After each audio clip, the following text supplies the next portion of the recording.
Who got your goat?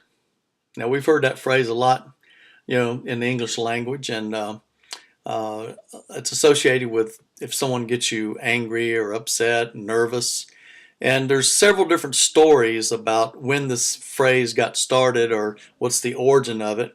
And one of the more common one that's been accepted, it had to do with horse racing. And what they found out is that in horse racing, there was this champion horse, and what they wanted to keep him calm before the next day for the big race. But he was nervous and in the stall, he's very uneasy and everything. And so they brought this goat in, and they put the goat in there with this racehorse, and it seemed to calm him down. He had someone in there with him. And when people found out what they were using, someone came and stole the goat, so the horse would be upset and nervous and wouldn't be prepared for the race properly. So that's where who's got your goat? Who's making you get angry or nervous or upset? Okay, but I want to look at another aspect of a goat. Okay, this is in the Old Testament, the book of Leviticus, chapter 16, and starting with verse 21, it says, "Then Aaron shall lay both of his hands on the head of the live goat and confess over it all the iniquities of the sons of Israel, and all their transgressions in regard to their sins. And he shall lay them on the head of the goat, and send it away into the wilderness by the hand of a man who stands in readiness. And the goat shall bear on itself all the iniquities to a solitary land, and shall release the goat into the wilderness." So when we look at this, in the Old Testament, of course, under the Mosaic Law, they had a lot of things to deal with, and the animal sacrifices, and to cover for the people's sin. But in this case, they had two goats. One was to be sacrificed, and another was to be let go into the wilderness.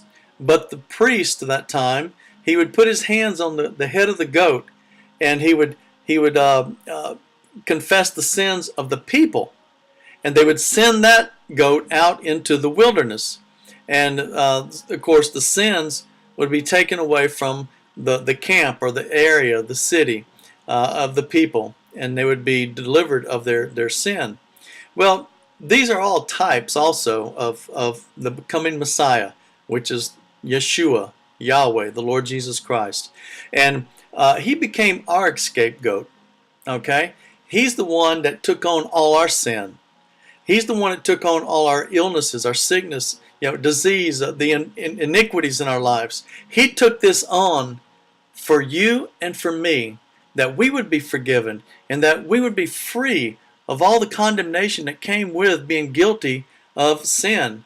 And by his stripes we are healed. We just got through celebrating this Passover Easter time in the world, where we celebrate and remember what? The death, the burial, and the resurrection of the Lord Jesus Christ. And in that we see that he took on all of our sin. He took on all our sickness, disease, infirmity, all those things. He took it on, and he paid the price that you and I might have the free gift of life. For it's by grace that we're saved through faith. But we have to believe. We have to trust. It's not on our own doing. It's not by our good works. But he became our scapegoat. And all of our sin was laid on him. The Bible says that he became sin for us. He didn't sin, but he became sin for us. And it says, and we become the righteousness of him. Okay? Through his blood cleansing us, we become the righteousness of God, the righteousness of Christ. So when he looks at us, what does he see?